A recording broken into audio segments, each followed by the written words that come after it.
My name is Erica T. Johnson. I'm a global leadership brand strategist and author and speaker.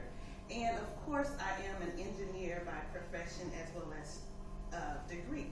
I am coming to you guys from the United States, from Texas. And the subject on STEM and women in the STEM profession is one, of course, that's near and dear to me, considering that I am an engineer.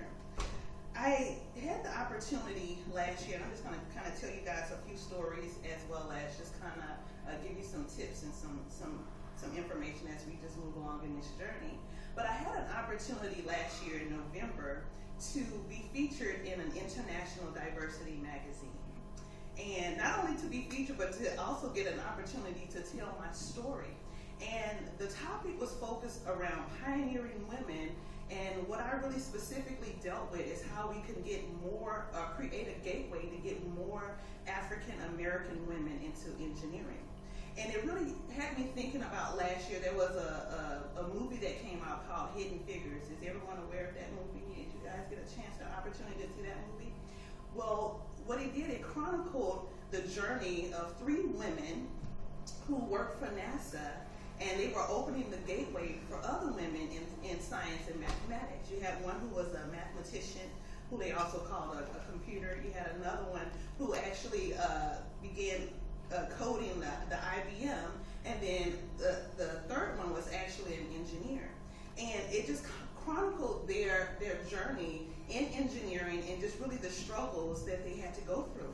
And as I watched that movie, I just really began to connect with it, because I began to see so much of my story as well as the stories of others of my engineering peers. So I began to think back into 1997 when I made the decision to go into the field of engineering. And I can honestly say that I didn't know anything about it prior to having a conversation the winter that I was graduating from high school. And so throughout my career, my high school, even before then, my educational career, I always said I wanted to be a lawyer, I wanted to be an attorney, and I wanted to fight for people. But there was something that happened the winter of my senior year when I go in to talk with my guidance counselor, and she's trying to understand what is it that you're going to, after you graduate from high school, what are you going to do? Like, what are you going to go into? What are you going to practice? And I told her law, and she said, well, do you realize that your scores are extremely high in science and the math? Have you ever thought about engineering? And I was ashamed to say I had never even heard of the word engineer. And I was a senior in high school. And she began to tell me the story of her sister. Her sister was Catherine Burbs, and I still have never met her, but her story inspired me to go into engineering. And she began to tell me the story of her sister, and her sister just so happened to be a mechanical engineer working in the automotive industry in the state of Tennessee. And she just began to tell me how she was breaking barriers, and she was the first of her kind, to go into that field and to just be successful. And it just really encouraged me to seek, the same journey. And so I go into college, and I go to an historically black college and university where just about all of the students look like me. I excel. I basically graduate at the top of the class. I'm leading out the entire College of Engineering for the school, and then I land in corporate America. And I can tell you it was an incredible struggle. I had not been prepared to enter into a workforce where no one looked like me. It was actually comprised of just white males.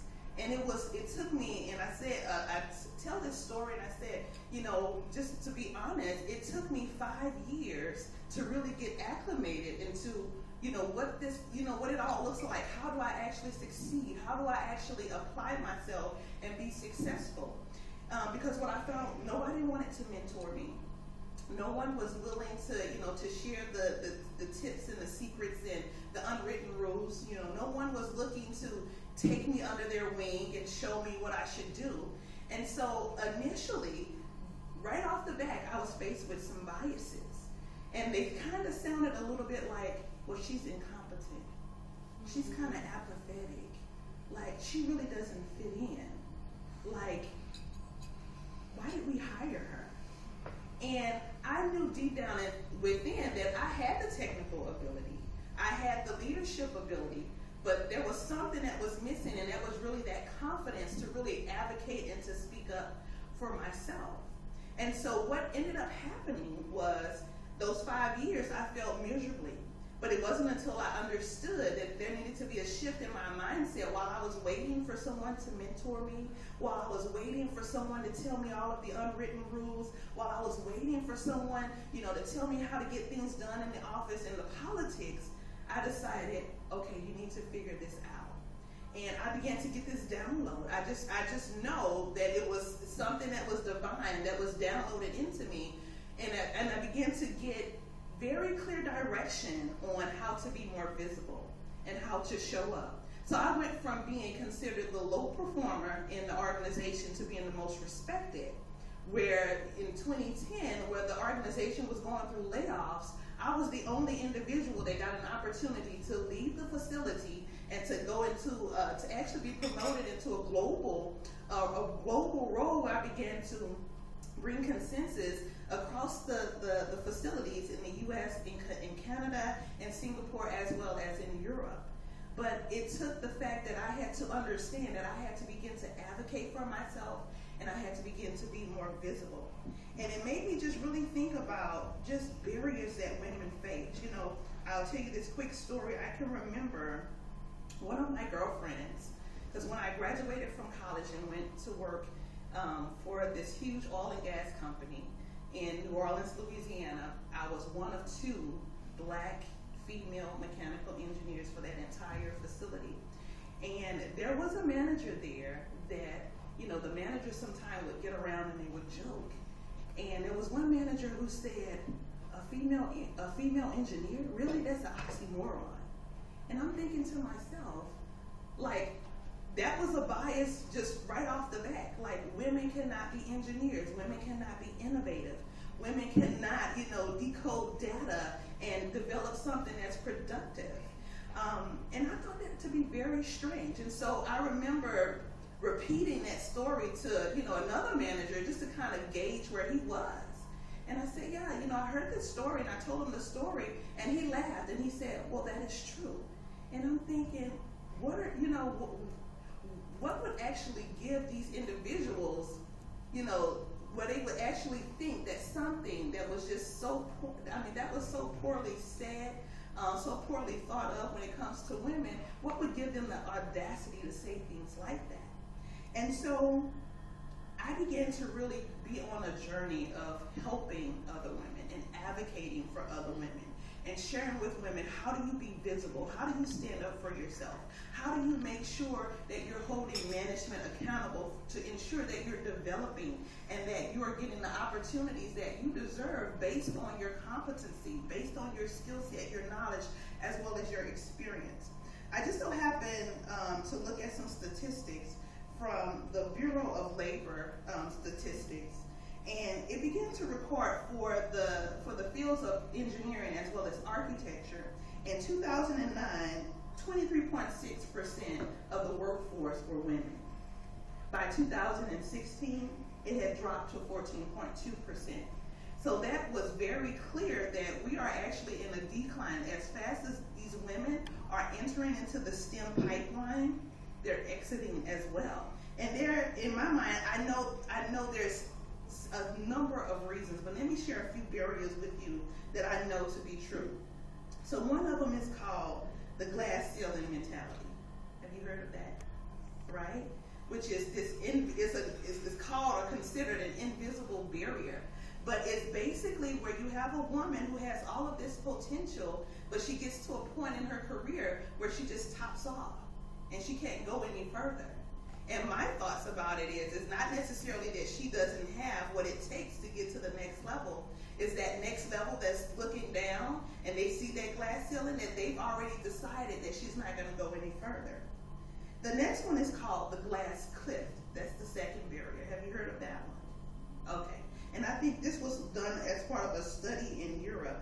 But it basically talks about when you have women that break through the glass ceiling, right? They get to that level of leadership where they can be extremely influential and make decisions, right? decision makers, that they are put in those positions and they're given like the most challenging problems in the organization that tend to have the highest risk of failure for them, right? So they, whether it's an organization that's going through complete chaos and turmoil, maybe there's a workforce that just really, the morale is extremely low, or maybe the organization is going through some type of divide or is being sold. They put women in leadership in those roles during those times, and that's really where they actually fall off at, because if they don't do well in those assignments, then they can't go any further, right? So that was the glass ceiling, and then the glass cliff is what we just talked about. And then, of course, number 3 are always the conscious and the unconscious bias. Now, for me, I had words that said that I was apathetic, that I didn't want to work. But one of the challenges that I had, that there was never that conversation and that dialogue with management, is that I had children, and I had children that would be very sickly. And my support system wasn't always the best. And so instead of, when I go to the human resource or go to my manager to say, hey, can I have a laptop so that I can work from home? On our system, what I can do virtually. That was taken as, oh, this is an individual that does not want to work. We need to push her out. So it's those type of biases and thoughts that individuals have. I also had a girlfriend, true story, she ended up pregnant, and she went out for maternity leave, and she had already decided that this organization was no longer the right fit for her. She had been asking for opportunity after opportunity to develop to the next level, and there was never an opportunity that was provided. And so she decided, I'm gonna have my baby. I've already interviewed with my next company. As soon as I'm off of maternity leave, I'm gonna make that transition.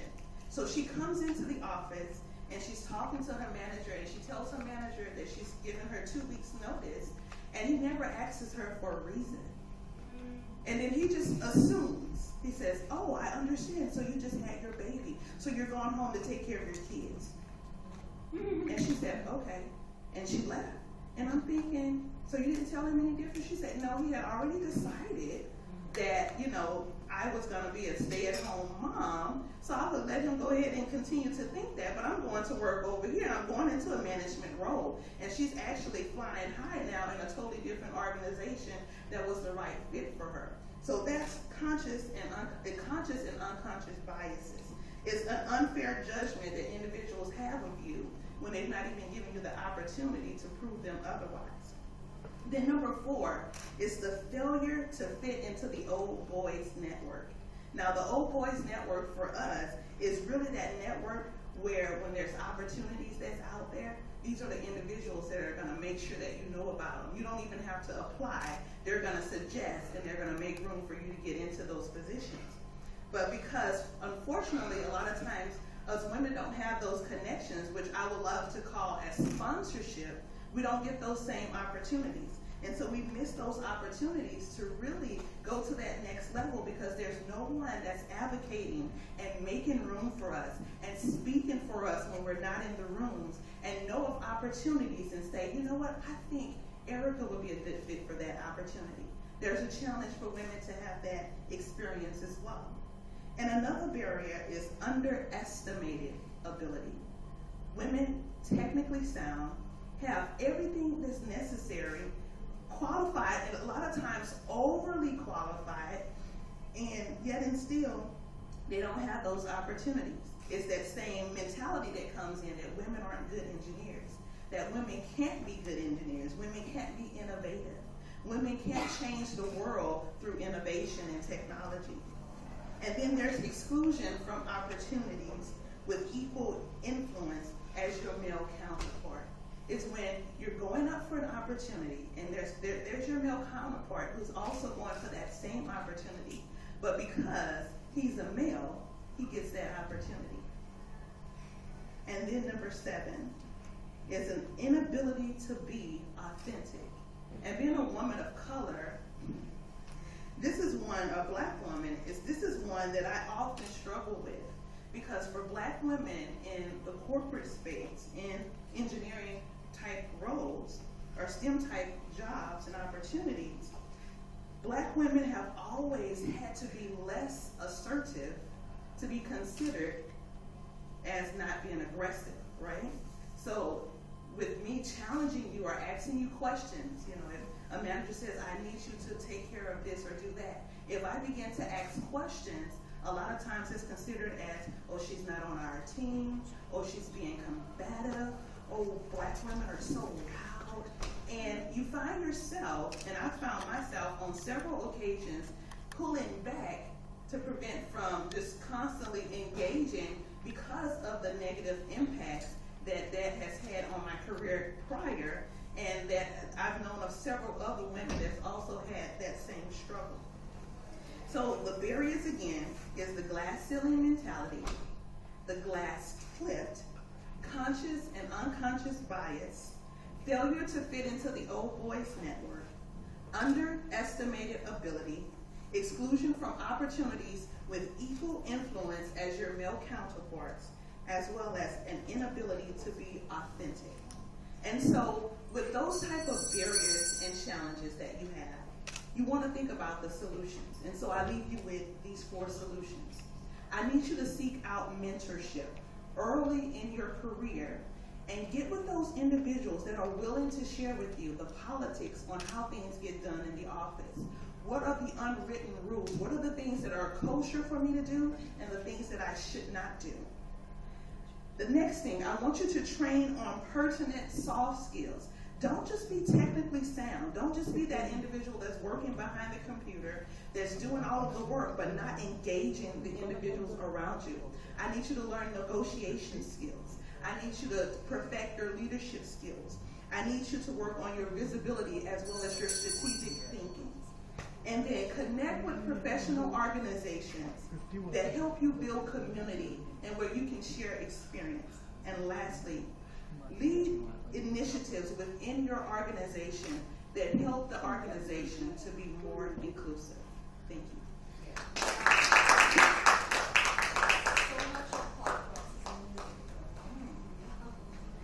Okay. So I'll quickly take 5 minutes. Yeah, what a message I have to give along with this topic is, my name is Deepshika. As I shared, I run a company called Karambhumi Initiatives, which initially actually structuring the organization and enterprise coaching CEOs. And currently I run the company called Mind Body Soul along with that, right? A small story, so that I can convey this message in a better way. I have been thinking at my childhood, the problem in India with the women is different with this culture. Until 4 years back, I first time came in Goa Women Economic Forum. And I saw what I feel, the kind of emotion I have, the kind of failures I have, the kind of self-worth issues I have. The other lady in USA, Canada, white or black, doesn't matter, she has the same thing. Same rape cases, same molestation, same judgments that women is also carrying. And that's how I am connecting, So the small story, what happens? Once upon a time, God was creating a woman. Yes, that's true. And when the God was creating a woman, it made her lips, eyes, whole persona so beautiful. And he was, the most important one, he was taking a lot of time. He took about a long time to making the woman. The angel came and he asked, what are you creating? Generally you create everything in a fraction, and you are creating and taking so much of time, why? And then God started describing women. She will be having beautiful eyes, she'll be having long hairs, she's somebody who will be full of love, compassion, emotion, thinking, strategic thinking, managing, balancing, doing so many things together. He said, oh, so you want to create a one thing for all and perfect thing in the world. He said, no, she'll have just one fault, one weakness. And he said, what? She'll forget, and the God says, she'll forget her own self-worth. That's the only thing, only fault, only weakness she'll have. I think I've given the right message that I have been, since the childhood, only suffering from the self-worth issues. Somebody told me I'm black, I'm not beautiful, which is not right, I know. And eventually, I tried proving it when I was in my first year, won a beauty contest just to prove that I'm beautiful. But was it a happy moment? No, because it was coming from proving myself. I just proved to one or two people who were talking about me in my childhood by looking a kid. Yeah. I think inner beauty is something when we as a woman try and see our own self-worth, right? Doesn't matter, it comes from inside. Yeah, and that's the most important thing. Rest all takes care of automatically. God follows suit. If we find we are beautiful, we are beautiful. If we find we are worthless, we are worthless. So be it in any industry, whether it's science, not friction, all our barriers, it's our mindset. The moment we start accepting ourselves completely, top to bottom, in the middle and the head, as we are and we start loving, everything falls at a place where at that moment, that comes a holistic living where we actually go by awarenesses, not by people, concept, judgments, and point of views. That's it. Thank you so much for listening to me. Thank you.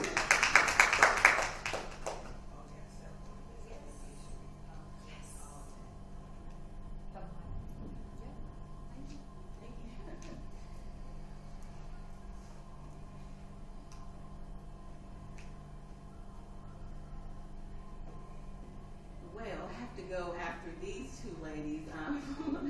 So thank you for your time. I'm Tamara McLemore of A Savvy Mind, and my story is kind of the total opposite. I do understand that I am very blessed and have been very fortunate throughout my career. So I started my career very early in telecommunications, and I was very fortunate. My mother's best friend sat me down my first job, I never forget, and she told me, "You don't know anything." She's probably said, "You don't know nothing." And she said, "So that means you're fresh out of school." And that's what she meant. You're a sponge, and you're going to be soaking in everything that they teach you. You're coachable. So in saying that, she told me to ask for a performance review every 6 months. She said, "Don't wait till that year." So my first job, every 6 months, I got a performance review. And we know as a young, eager, newly into the workforce, we just eager to take on every assignment, do everything, and do it well. I got a raise every 6 months. That also meant I got a bonus every 6 months. For the first 5 years of my job, I was appointed to every position. I never had to apply. So I know this is not normal, and I have story after story where I've always mostly worked for foreign companies. And my first company was Ericsson. It was a Swedish company. And I never forget, my manager, my director, and my VP called me in the office. I was so scared. I was a 20-something-year-old just shaking in my knees. They sat me down and they said, "Tamara, this man asked for a raise. He asked for a 20% raise. He doesn't do anything. He doesn't know anything. You do everything, not just your job. You do every lunch and learn. You bring the SAP team in. You're a super user. You go get our classes, curriculum for the whole team. You help us interview the lower level project coordinators. You should get the 20% raise." And they gave it to me. But on the flip side is, on my performance review, they dinged me for not opening my mouth and being more assertive. And what that did is teach me to open my mouth and ask for what I wanted. So the next couple jobs I've had, I've always had mentors within the company and outside the company, as well as I've always had a coach and a sponsor. And I know you talked about having that. I've had it my whole career, so I know this, for me, it's natural. But I do understand that in most cases, we as women don't have the support. When I started the government, you know my story, I started the government, and it was not a good situation. However, I had a very high level in central office, central government in DC as my coach. And I wanted to get my project management certification, and the person over the program said, "Absolutely not." She was a woman, not. Slammed the door. Well, my manager told me to tell my coach. Not only did he go to her office, he took me with him. And he said, "Tamara, ask your question again." And I asked again. And she said, absolutely. You want to go to this upcoming class or the class after that? Do you want to go to Georgia Tech or do you want to go to DC? So what are your options, you know? And so with that, like I said, throughout my career, I've had these people in my life that have helped me go to the top. And so, as Erica said, I come to realize that this was not normal. This was my normal, but this was not every woman's normal. And so what started to happen is people would refer people. We would have conversations, and people would refer people to me to help them navigate within their organization. And somebody refers somebody who refers somebody who refers somebody, and voila, I have a business. So we are talking about bias, barriers. I want to talk about the opportunity on how we as women can be our own advocate. So the first thing is know your worth. When we go purchase a car, we know exactly the price that the dealership is offering. We know all the packages included. We know what that price would be if it was to be a used car. We know everything about that car. However, when we go apply for a job, we rely on the organization to tell us how much they're going to pay us. We don't do the research. We don't ask each other. We don't, research on LinkedIn and see who's connected and just research this information. So the first thing I would challenge you is to be an advocate for yourself and know your worth. The second thing is with all my clients, I ask them, when is the last time you got a raise? And they always respond when they gave it to me. I said, when is the last time you asked for a raise? 9 out of 10 say never. I'm like, you have never asked for a raise? So number 1 is know your value. Number 2 is ask. And last but not least, opportunities come in so many forms. Use your resources. I mentioned LinkedIn. A lot of times we don't like to talk about salary. And I was on the fence about this most of my career. But what that does is women, we tend not to talk about salary. That means we don't know how much each other are making. Men talk about salaries. They talk about bonuses. They talk about the whole structure. Are you 1099 W-2? You have to get in those conversations, whether it's at lunch, on a golf course. I just joined a women's golf organization for that purpose. Whenever I get an IM to go to the local bar and get a beer, I don't care how tired I am, how exhausted, I go. And they will always talk about money, opportunities, promotions within the company. So as we talk about, we know that there are so many problems that face women. There are also so many opportunities that are right in front of us. So I'll leave you with that. And as I stated earlier today, the best project you can work on is yourself. So I'll leave you with that, and thank you for your time. Next question. Yes. Okay, so I love the fact that you talked about women, how we don't like to share salaries, but men are extremely open, and I can tell you, yes, that's totally correct. Why do you think, though, for women, do you think it has something to do with like a money block? Is there a reason why women don't like to talk about salaries? Well, it's the way we're raised. I don't know if you've read Lean In by Sheryl Sandberg. I've read that book 3 times, and when I get ready to negotiate, I read that book. It's kind of the way women were raised. If somebody hits you, we don't hit them back. We go tell. If a boy hits another boy, they say hit him back. So it's just the way that girls are raised, and so we can't just one day wake up and become a different person. So you have to exercise that muscle. You have to, when you go to the gym, you've never been or it's been a while, you're gonna be sore. So to have those conversations, and that's how my business started, because people, me and my husband, we traveled to about 15, 16 countries just on vacation. And people were like, how can you do that? I go online and book the trip, I book the airfare, I book the hotel. No, how do you do that? I don't request it off. I put it on my calendar. They're like, well, how do you go? And so that's when the topic of money started coming up.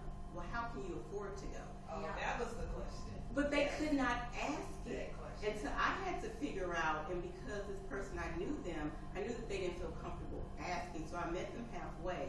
And I said, we used to have a small savings. We put money aside and based on your salary. And so we just had that open dialogue.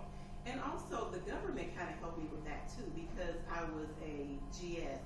And so as you already know that, but I was extremely uncomfortable with that. But you know what that taught me? That I was significantly underpaid. Wow. Because you know what's interesting? One of the things that I typically do when I have like a new coaching client and I take them through the intake is I always ask the question on the form, what is your salary, your current salary? And then what's your salary that you want to make in a year? I have several women that'll just leave it blank. So I know, okay, you have an issue talking about money. Then I'll have some women that'll put 100K plus as their current, right? What And is then that? in their future, right, they'll put 100K plus plus plus. And I'm thinking, like, I mean, you have a lot. Like, how do you grow your money if you don't talk about it? Right? And this is what I do for my coaching clients, the same thing. They normally don't tell me until like the third session. We talk about their why. So I have a client now, her why is her son. He travels international for baseball. And so that's a very costly sport. So she needs money.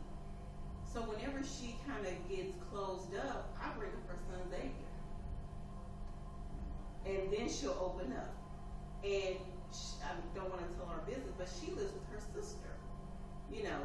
And I have all this documentation, and you just kind of remind them of their why. Their child is in private school. Tuition is $20,000 a year. So when you do that, then they'll feel comfortable. And when they understand, I've had clients, I have 3 clients now. One sits next to somebody she knows for a fact is making $30,000 more than her. Another one, $20,000. You cannot be a productive participant. You have an attitude. You just, it's wrong. But then the opportunity is to ask for more. So hopefully I answered your question. Yes. There's actually, you ladies can check this out. There's this video when I do my training on how to pitch for your next promotion. There's this video that I found on YouTube, and it's about this lady that found out about the pay gap. Like, she never knew there was a pay gap. Have you seen Not that? even here, you know, you see the Bollywood, you know, where actresses Yeah. are getting paid much lesser than an actor. The equal amount of efforts they put. This It's in the same in the all every industry. You know that why I have researched on it that it is because we women first create that for ourselves, so that's same we reflect. So in my very second profile of the senior coachings when I went, and literally I trained myself. I need to ask 10 lakh rupees per annum, or shall I do that and that? And you know what? The moment I said this, yes, the other person is a man. They tried on negotiating with me. No, make it a little less. I was sorry, I can't. So when you take a stand for yourself, the people come and go to you. Until you don't want to take stand for yourself. So the moment it is coming, it's again a barrier. It is coming to you know you're a lady, you should charge less. That's crazy. Some And voice comes in. And I always feel uncomfortable. I don't want to give the wrong impression that I feel comfortable. I feel I have to read a book before. My husband gives me a prep talk. I listen to some real loud hip hop. I have to get my mind right to go in and hit the submit button. I am But 32, all well, but till yet, sometime in the mind comes, there is a husband who will take care of me. It is, we are trained so well. We don't walk consciously, but it comes. do you know how many times in my current job I have been told that? In the last 90 days, I can count on about 5 or 6 fingers how many people told me, you don't even need to be here. Your husband is What such and amazing such. technique I can share it with you and how the difference came in my life was the access consciousness. Have you heard about it? No. There is a modality called access consciousness where it's been 8 years I've been practicing that. It says there is 32 points in your head. Yeah. That's a therapy for 1 hour. You give it to yourself, you can give it to your family members if you learn it, right? You touch those 32 points, has all the points which creates actually the blockages from sincere society and everybody has told you. The one 1 point is like money, control, creativity, relationships. Like that, there are 32 points. You touch them, give them therapy. Each session, lifetimes of point of views goes in. Is this happening? It is a kind You know of it's happening? It's called It's access happening. bars. It's called Okay. access bars. Gotcha. Yes. You had a question? Yeah, I was going to say we have a lot of conversations for women around this gender gap, and we can quote all the numbers and how unfair it is. So, I have a little different perspective on it for several reasons. One, I have an HR background, so I kind of understand how money is calculated. It's more than just time and seat, and it's more than just job titles. And so, a lot of times we compare ourselves according to job titles, and we forget about performance, we forget about education, we forget about capacity or potential and all those other kind of things that can go into it. Which is, what I tend to tell people when they say, oh, this person, I didn't get this promotion, or this person is making more than me, just because I've been here 10 years, or just because I've been here the same amount. It doesn't really, and it doesn't really, that's just time and seat. And Right. time and seat doesn't equate to money. But another reason why women are not making the same amount as men has nothing to do with men. It has a lot to do with us. And the average woman in the United States, I don't know the numbers outside the United States, who goes home to become a stay-at-home mom makes $75,000 a year. When she returns back to the workforce, she makes nowhere near that. And so that's where you see a gap right there, because if you leave the workforce and you try to return back to the workforce, the average person is not home keeping up with their skills, keeping up with their network, keeping up with what's happening in the industry. They're like totally focused on why they went home. And so when they come back, they've lost their network. They are not aware of what's happening. And so then that's the first place where they get a gap. And then when they go for an interview, we ask questions like, work-life balance, and I can't travel, all those things that already then I'm married takes, or not. takes our salary down. We don't even have a husband or boyfriend, but we're asking about work-life balance and how much will I have to travel. So that also kind of impacts the salary. And then we don't negotiate. That's the biggest. I think that's the biggest issue. Yeah. It's the fact that we're starting off not asking for more. But and we so start out the same. So the average graduate starts out, male and female, the same.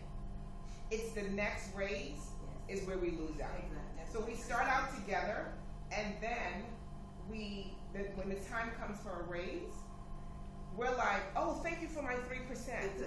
Thank you very much. I'm so happy that you Yeah. allowed me to exceed expectations and 3%. And 3%. Yeah, and whereas the guy is already looking for the next promotion, but we're just kind of like waiting for someone to deliver that promotion in our lap. And I'm just saying, as a generality. So I think some of the pay gap responsibility is ours. I think a lot of it. We need I to. think a lot of it Yeah, is we our need to fault. open our mouths. We need to stop looking for two people graduating an accounting degree, a woman and a man. The guy's looking for the job that is going to give him the most money. He doesn't care about the hours, the location. We look for the job that's going to give us the most work-life balance, that's close to home, that's not going to inconvenience us. Same degree, but we already start out already behind because we're not looking for where we can get the most money. So I just think, that's kind of.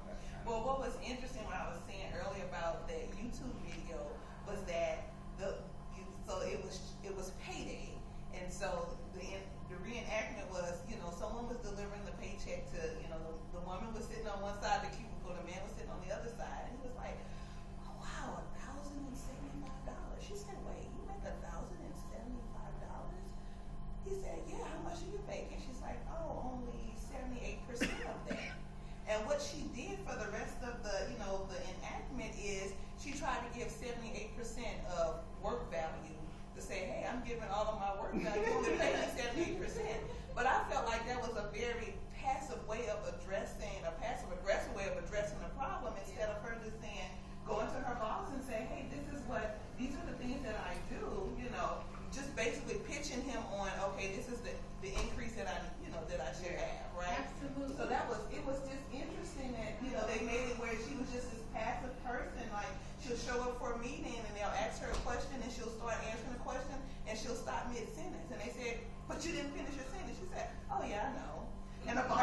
78%. Or the boss, brings it. It's like, I feel like you're not giving 100%. She's like, you're right. I'm only giving 78%. She said, oh, it's 4:45. I gotta go now. And he said, wait, I need you to work the weekend. She said, oh, you're so funny. And she just walks out. But how it ends is she's walking out and she's talking. This is a Caucasian lady talking to a black female. And she said, do you believe I only make 78%? And the black lady says, well, I don't make that much. She makes 63. How about that? Okay, this brings to me to a question now, because you have been all telling this, various diverse thoughts about the equal pay or gender disparity and things like that. But is it happening now also? Oh my gosh. Yes, it is. So out of this has been my business. In a very, a very organized organization, I'm asking. Yeah, absolutely. Yeah. I'm sorry, Absolutely. what was As the a ma- what was she the said- second she part of the said question? it's- In a very what? Is there compliance around that? Are there laws around that? There's a Some law. countries, right? The Equal Pay Act of Huh. 1963 says that you have to pay a man and a female the same amount. Yes. But as the lady said in the back, when we get out the gate, so I started that story when I got out of college, my aunt wanted me to be even with the boys that were getting out of school. And I did remain even. I didn't have kids. So I'm still, going the same pace. I asked for raises. As a matter of fact, I ask for raises every 6 months because that's what they do. And that's what they taught me to do. And when I go have a drink, that's what we talk about. So, just like she said, your connections within the network, building friends, people that don't look like you, they are willing to help you. But it happens, just to give you try not to tell too much, but I had an assignment with my past organization where I was a project manager and also a consultant coach, an on-site consultant coach, where I help other project managers understand the culture, understand that although you're a W-2 employee, you have to advocate on your behalf. They saw me doing that within the organization. They follow me on LinkedIn, so they appointed me to this other position because they're like, you've been doing it, here's a check. And that really has been the trajectory of my career. But they saw that I was filling that gap. And when people get laid off or fired, which they do every day in these large organizations in the U.S., a lot of people, by the time their contract ended, they would have 2 or 3 contracts waiting on them. So it happens every single day. Because I'm also from HR. But what we find is, at least now, the organized setups, the lab setups which you have, it's no more like that. Not even this So I'll give you an example. So maybe 2 weeks ago on 60 Minutes, it's a program in the U.S., the CEO of, I believe it was Salesforce, they did an interview and his new HR VP said, let's take a look at the gender gap, the pay gap. And he said, okay, but I know we don't have a problem. We have this culture, we've done all this work, we have all these organizations. She said, please allow me to take a look, but under one condition. When I unreveal the results, you have got to agree to make it right. You have to say that now, not when I uncover the problem, because we don't know how much money and time and effort is going to be to fix it. But you just said you don't have a problem, so it should be small, because you're very confident. Well, lo and behold, they had a problem. And they did fix it, and they brought the women up to the same pay grade. Like she said, it wasn't apples to apples, but based on performance and things like that. So they went back the next year. He's like, oh, we're good because we did this last year. The numbers went back to almost the same. So this is going to have to be an ongoing thing because you have all these other biases and barriers, and you have to change your mindset. So it's just not a one-pony show. But I'll leave you with one more thing. He did challenge the other companies' CEOs, mostly male, in the U.S. to take a look at their corporations. He didn't name the corporations, but they all on the golf course together. Most of them said no, and the other ones didn't have we don't have a problem. Can I say something to your question? And you're saying that under laws and compliance and everything, there are laws and compliance. So the law says you have to pay someone equal pay for equal work. That's the entry point. But these gaps comes over time through performance evaluation. And so in the United States, there was another law which I think was enacted in 2008. I'm not sure. It's called the Lilly Ledbetter Act. What is it? The Lilly Ledbetter Act. Large gaps, but